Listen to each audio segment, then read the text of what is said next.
আসসালামু আলাইকুম। Hello everyone, কি অবস্থা আপনাদের সকলের? আশা করি সকলে ভালো আছেন। আমিও আলহামদুলিল্লাহ ভালো আছি।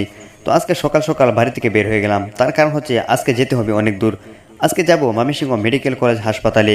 সেখানে যাব আমার এই ছোটো ভাগ্নিটাকে নিয়ে, তার অসুস্থ, সেজন্য যেতে হবে সেই হাসপাতালে। তো প্রথমেই চলে গেলাম আমাদের থানা দুবরাই। সেখানে গিয়ে আমরা কিছু সময় অপেক্ষা করলাম একটা লোকের জন্য। তো তার জন্য অপেক্ষা করতে দেখি সে আসতেছে না। তো কিছুক্ষণ পরে সে চলে আসলো এবং আমরা উঠে গেলাম সিএনজির মধ্যে। তো সিএনজির মধ্যে উঠে গ্রামের সেই প্রাকৃত সুন্দর দৃশ্যগুলো দেখতে দেখতে আর উপভোগ করতে করতে আমরা ছুটতে শুরু করলাম। তো সেগুলো দেখতে দেখতে চলে গেলাম ময়মনসিংহ মেডিকেল কলেজ হাসপাতালে। এটাই হচ্ছে সেই ময়মনসিংহ মেডিকেল কলেজ হাসপাতাল। সেখানে গিয়ে আমরা কিছু সময় অপেক্ষা করলাম আমাদের একটা আপুর জন্য।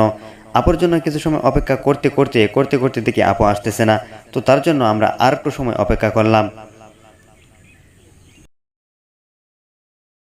এরপরে আপুটাকে একটা ফোন দিলাম। তো ফোন দেওয়ার সাথে সাথে সে আপুটা চলে আসলো এবং সে আপুটাকে নিয়ে চলে গেলাম টিকিট কাউন্টারে। সেখান থেকে একটা টিকিট নিয়ে চলে গেলাম আমরা শিশু বহির্বিভাগ। সেখানে গিয়ে দেখি হাজার হাজার মানুষের লাইন। তো আমরাও সেই লাইনে দাঁড়িয়ে গেলাম। তো কিছুক্ষণ পরেই বলতেছে আরেকটি লাইনে যেতে হবে। তো সেখানে গিয়ে দেখি আরও হাজার হাজার মানুষ। তো সেখান থেকে রাগে বের হয়ে গেলাম এবং চলে গেলাম আমাদের সেই আপুটির বাসায়। সেখানে গিয়ে আমরা কিছু সময় রেস্ট করলাম। সেখানে গিয়ে দেখি আপুর একটা ছোট্ট বাচ্চা।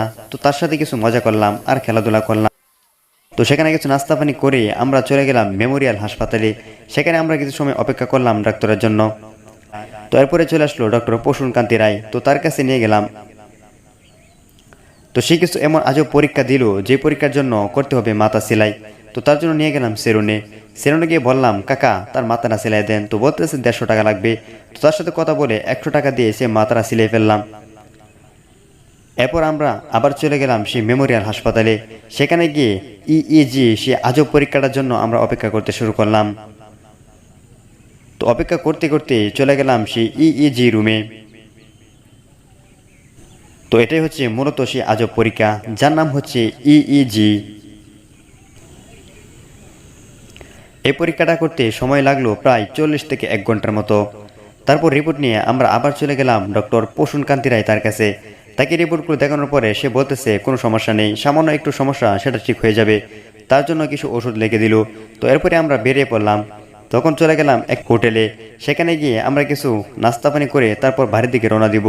তো দর্শক, এই ছিল আজকের ভিডিও। যদি ভিডিওটি ভালো লাগে তাহলে অবশ্যই লাইক করবেন এবং পরবর্তী সময়ে আমার চ্যানেলে এসব ভিডিও পেতে অবশ্যই চ্যানেলটি সাবস্ক্রাইব করে পেজটিকে ফলো করে দিবেন।